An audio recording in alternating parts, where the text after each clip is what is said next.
tatlo lang ang rason kung bakit nandyan pa si BBM. Wala nga ginagawa dyan, walang magagawa dyan yung kanyang mga kaalyado. Walang magagawa. Because again, it is the taong bayan, di ba?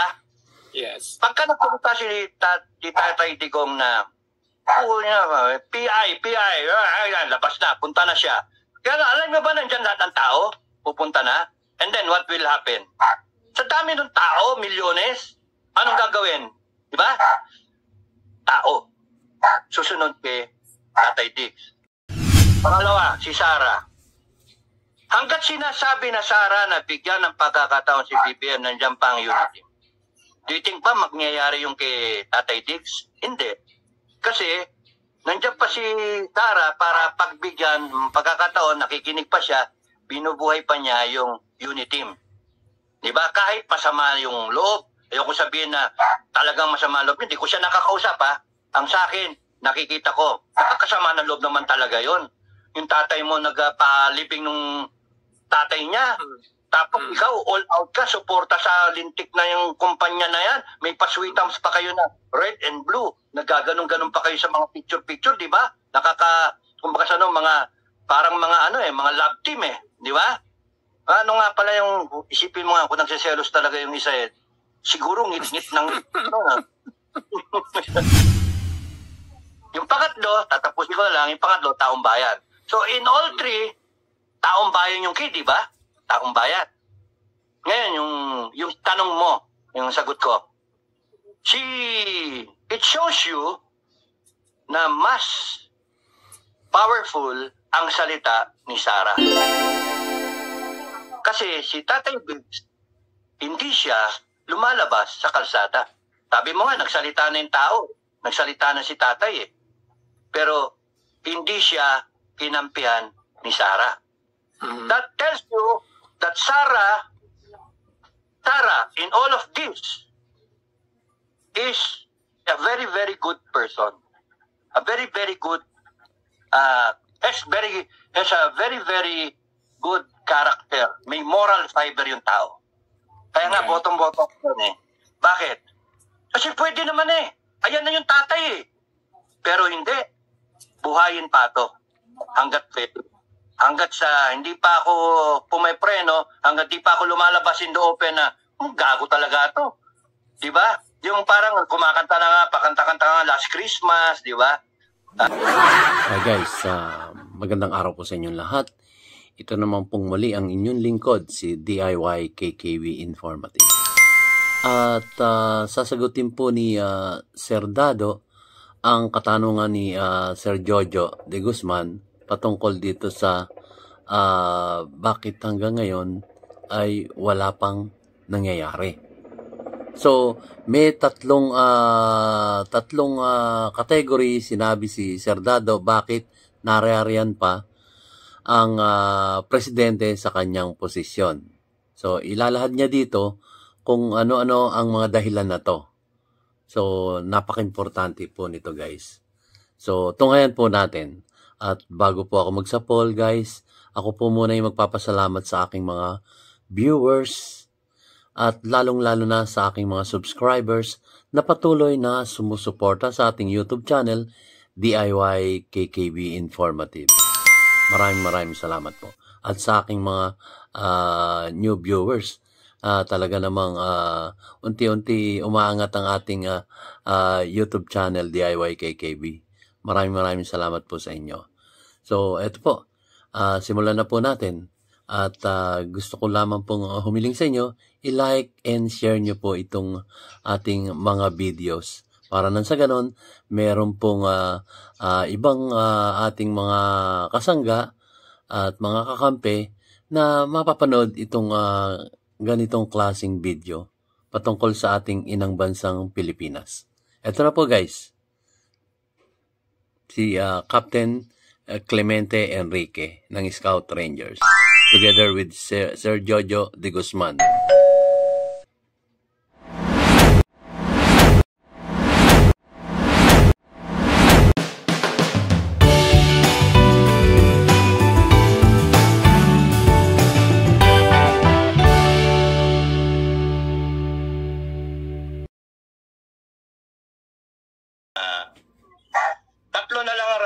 nandiyan pa si BBM eh. Una, tatay ni Sara, si Digong, Tatay Diggs. Alam mo, pagka tumayo si Tatay Diggs, tumayo siya ngayon, ang kalsada. Wala ka susunod yung mga tao. All out, full force. Ganun. Kunyari si Tatay Diggs, kunyari lang ayoko baka mamaya gawin na namang ng ibang tao eh. Pag-analyze tayo. Tatlo lang ang rason kung bakit nandyan pa si BBM. Walang magagawa dyan yung kanyang mga kaalyado. Walang magagawa. Because again, it is the taong bayan, di ba? Yes. Pagka nagpunta si Tatay Digong na PI, labas na, punta na siya. Kaya alam mo ba nandyan lahat ng tao? Pupunta na. And then what will happen? Sa dami ng tao, milyones, anong gagawin? Di ba? Tao. Susunod kay Tatay Diggs. Pangalawa, si Sara. Hanggat sinasabi na Sara na bigyan ng pagkakataon si BBM, nandiyan pa ang unity. Do you think ba magyayari yung kay Tatay Diggs? Hindi. Kasi, nandiyan pa si Sara para pagbigyan ng pagkakataon, nakikinig pa siya, binubuhay pa niya yung unity team. Diba? Kahit masama yung loob, ayoko sabihin na talagang masama loob, hindi ko siya nakakausap Ang sa akin, nakikita ko, nakakasama na loob naman talaga yon. Yung tatay mo nagpaliping nung tatay niya. Tapos ikaw, all out ka, suporta sa lintik na yung kumpanya na yan. May pasweetams pa kayo na red and blue. Naggaganong-ganon pa kayo sa mga picture-picture, di ba? Kumbaga parang mga love team di ba? Ano nga pala yung, isipin mo kung nagsiselos talaga yung isa siguro ngit-ngit ng well, anyway, kasi yung mga picture, marami akong picture na kinolekta ko sa net. Tapos I made a Facebook page out of it, yung post. So, pag hanggat sinasabi ni Sara na walang doon ako kay BBM, wala rin magawa. Wala. Yung pangatlo, tatapusin ko na lang, yung pangatlo, taong bayan. So, in all three, taong bayan yung key, di ba? Taong bayan. Ngayon, yung tanong mo, yung sagot ko, it shows you na mas powerful ang salita ni Sara. Kasi si Tatay Diggs, hindi siya lumalabas sa kalsada. Sabi mo nga, nagsalita na yung tao. Nagsalita na si Tatay Pero hindi siya kinampihan ni Sara. That tells you that Sara, in all of this, is a very, very good person. A very, very good, has a very, very good character. May moral fiber yung tao. Kaya nga, bottom-bottom yun Bakit? Kasi pwede naman Ayan na yung tatay Pero hindi. Buhayin pa to. Hanggat hindi pa ako pumaypreno, hanggat di pa ako lumalabas in the open na, gago talaga to. Diba? Yung parang kumakanta na nga, pakanta-kanta nga Last Christmas, di ba? Yung joke ba? Na Last Christmas, I gave you my heart. Tapos nagsasalita si Duterte, Last Christmas na nung mga tao ngayon sa Malacanang. Now, so hawak pa ang kompas, ganon. Hawak pa ni Sara ang kompas. Kumbaga sa pinapakita ni Sara, she is a person na may sariling karakter. Iba yung tatay niya, iba ako. Di ba? Hindi ako na magpapadikta kahit kanino. Tatakin ko yung sarili kong destiny. At yung destiny, with it, priority yung Pilipinas. Kita niyo yung nagsalita na si Digong, tapos maraming military men na retired na papanig sa kanya, nagsalita ibang mayor, pwede na nga hatiin Ano nang ibabaw kay Sara? Hindi ko siya nakakusap, pero ina-analyze lang natin. Ang sa akin, sa tingin ko, niya, buo sana yung Pilipinas Di ba? Wag na muna. Tignan natin kung pwedeng unity team. Because that will, yung message doon is, baka makuha natin sa maayos. Di ba? Kung baka that tells you na malamig yung ulo niya, yung cool na cool, di ba? And yung ano siya, basta ayaw niya nung may masasaktan, yun yung dating sa akin. Pwede na nauna bahala na. Ibig sabihin, calculated siya. Alam niya yung ginagawa niya, alam niya yung barahan niya, alam niya kung paano, no? Alam niya kung paano. That's why, I believe she'll make a good president. Yun yung tingin ko to. After saying all that, I think she will make a good president. Now, may pag-asa pa si BBM dahil sa nandiyan si Sara. Now, ayusin niya. Huwag mo pastusin yung tatay. Ayusin niya. Kasi alam mo, pastusin man yung tatay, abay gago ka. Saan ako lalagay? Pinipwersa mo akong kumilos laban sa'yo. Ganun lang yan Hindi natin alam kung... Sa tingin nyo po yung ICC will be the triggering point or meron pang ibang mas mabigat? Pwede. Kasi pag ganun kasi yung administrasyon hindi, oo, tapos may pumasok, nakausap na, nandun na sa Malacanang, so hindi maintindihan ano ba talaga. Kaya nga pwedeng trigger yung ICC, pwedeng hindi, pwede yung Congress ang trigger. Pero ang nakakatakot dyan, Joe, no? If you will analyze, ito nakakatakot dyan. If there are so many potential na trigger, parang highly explosive situation. Hindi lang, di ba yung isa lang na trigger, natatakot ka na Parang pag sinindihan mo, wala, sasabog na, di ba? Pero yung, ang dami-dami, ibig sabihin, kundi lang 3 bariles ng TNT yan Sindihan mo yung grabe. Pagka yung tao sumabog, ay grabe yan. Grabe yan. Alam mo yung tao ba ng 1986 noon? Yung tao humarang sa tangke. Di ba? From the point of view ng mga pare at madre at saka yung mga taong bayan na tinutulak yung tangking ganyan, nakatulak na ganyan, may hawak na rosaryo, it was a miracle from their point of view. From the point of view of the military men, there was no order. Nasagasaan sila. Walang order. Ba't kung masasagasaan yan? Yan yung nagpapasweldo sa akin. Di ba? So, dadating yung point na yung sinasabi ko, 3 barrel o 10 barrel na TNT, pagka na-ignite yan. So, pwedeng kahit alin trigger to Pwedeng SMNI nga Pwedeng yung mga vlogger. Pwedeng kahit sino pwede na maging trigger o yung situation. Ang punto, Malacanang, bakit nyo papabuti sa ganon? Bakit nyo Kaya nga, kung pwedeng ayusin or kung pwedeng magbago. Pero siyempre ang tanong ng taong ayusin, bayan, dapat na inayos na, inom pa. Dinadagdagan. Sorry pero ako sagot ko hindi na. You know why? Hindi mo kayang baguhin ang character overnight. Kaya example, anong tawag mo to sa taong pinalibing yung tatay mo? Tapos nun, papakasuhan mo sa ICC, papabayaan mo, papahuli mo. Kaya, diba walang yung tao yun? Walang yata. Diba? Anong tawag mo sa tao na niligawan mo yung Sara Duterte na pwede namang tumakbo ng presidente, pero hindi, galit yung tatay sa anak, bakit di ka tumakbo? I'm handing it to you in a silver platter.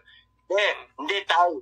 Ito lang ako muna, Vice President. Supportan natin si Apo BBM. Grabe, at yung diba? tao, they went wild. Wow, Apo BBM, di ba? And then, bigla mong, parang hinitsupwera, binibitawan mo, parang gano'n ang dating. Di ba walang nga yung gano'n, manggagamit?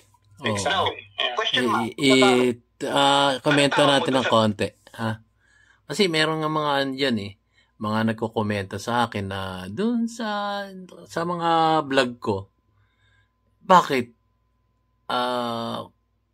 si Duterte ba hindi mananalo yan kung wala ang loyalista? Ayun, yung mga ganon. So, may balik naman na tanong yung mga DDS. Ayon sa kanila, sinasabi nga nila, bakit? Si BBM ba? Mananalo kung wala si Sara. Yun ang mga balikan tanong doon eh. Yun ang hindi naiintindihan at hindi sinusuri ng ating mga viewers. Kung magkokomento sila, dapat iisipin nyo rin, guys. Kasi may mga balik kasi eh. Kagaya nun, yung isang nagkomento doon sa Marcos loyalist. Hindi mananalo yan si Duterte kung wala ang mga Marcos loyalist. O kung balikan nga, ito nga ang balik nila, hindi naman mananalo si BBM kung wala si Sara Duterte. Di ba?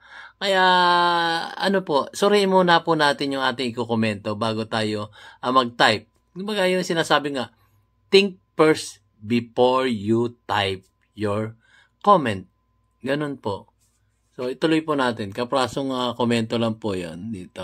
Meron kang Vic Rodriguez na kasama mo. Ang tagal-tagal na. Di ba ginamit mo lang? Kasi binabayaan mo rin. Di ba? Sandali lang ha. Gulo yung aso eh. Kung ka dito, magagalaw eh. Ngayon. So, pinalitan ng mga dilawan eh.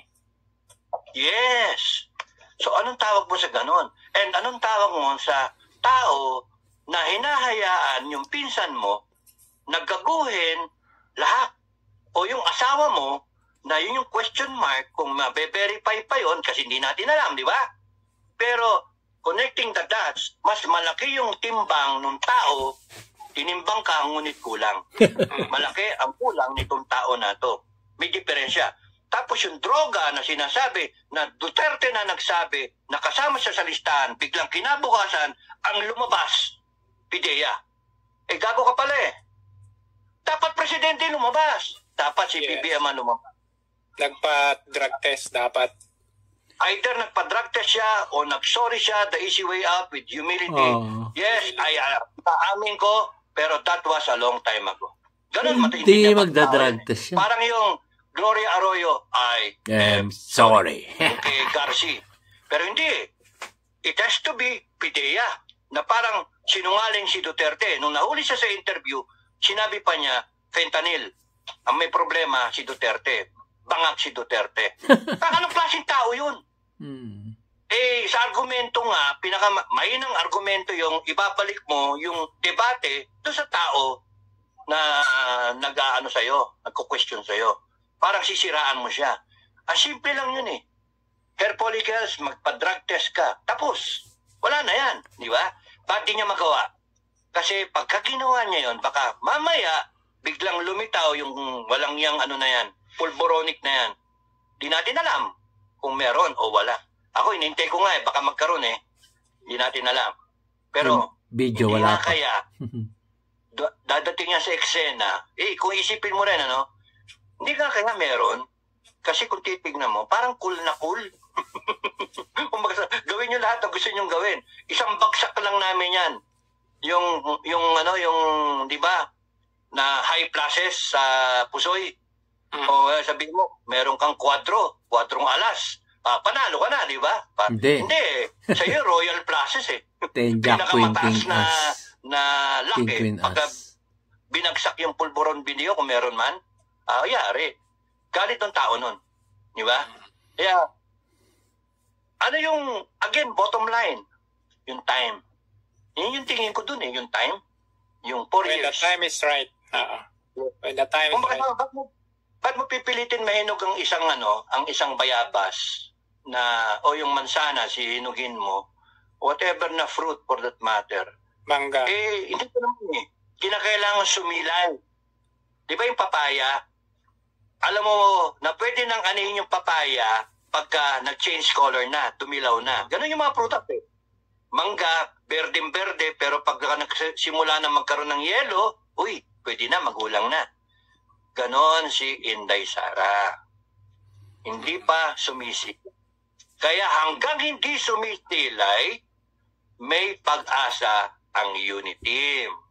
Ngayon, BBM, First Lady, Tamba, Congress, Senate, lahat kayo, pati mga secretaries, huwag niyong paabutin na sumilay, manilaw yung prutas. Yung pwede nang pitasin. May inog. And that's June 30. After June 30, huwag kayong magkamali sa ginagawa ninyo. Ngayon pa nga, mula ngayon, sinabi ko nga, January pa, hanggang June 30, I am expecting you to do something right, to do something yung kakatuwa ng Pilipino. Ano yung kakatuwa ng Pilipino? Drug test. Isa yun, di ba? Tigil nyo yung tsa-tsa. Resolution 10. Napakasimple, di ba? Wala eh. Panay, bopol. Wala talaga. So, ibig sabihin, lulun na lulun sila sa kanilang kahibangan, sa kanilang pangungurakot, sa kanilang kaarogantehan, abuso, kaya talagang, balik ako doon sa tinanong mo, meron pa bang magpapago? Tingin ko, in just 4 months, wala na. Hindi na kaya. Ano na yan, sealed na yung fate nila. Now, whether or not BP Sara will rise up, depends on her. Wala tayong pakialam sa kanyang we wish lang tayo na sana. Constitutionally, siya dapat ang sunod sa session. Pero, wag sanang mangyari na somebody na isang retired na general o mga general o mga active na general magsama-sama and then take over government. Yun ang nakakatakot. Revolutionary government. Because sabi ko nga sa inyo, maraming mga tao na nakikita ngayon parang wala na talagang pag-asa.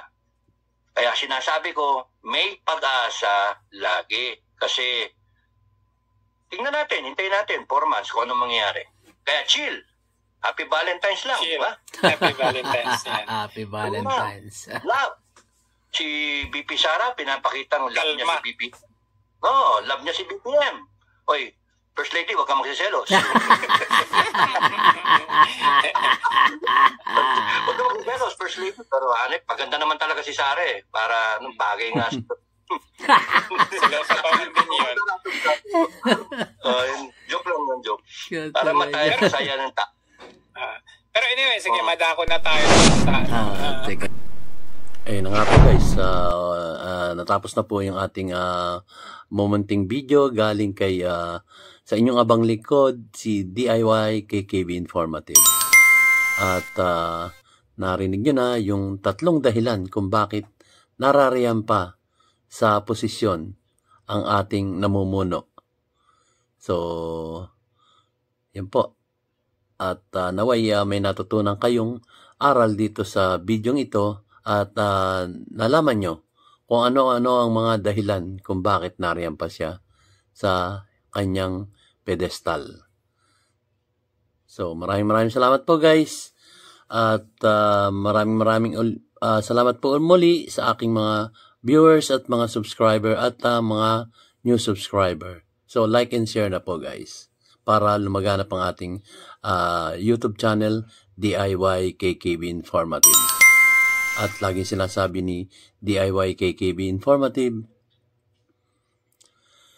pwede nyo na pong ayusin ang mga bagay-bagay para nang sa ganon ay maginhawa na ang bawat isang mamayang Pilipino dito sa ating inang bansang Pilipinas.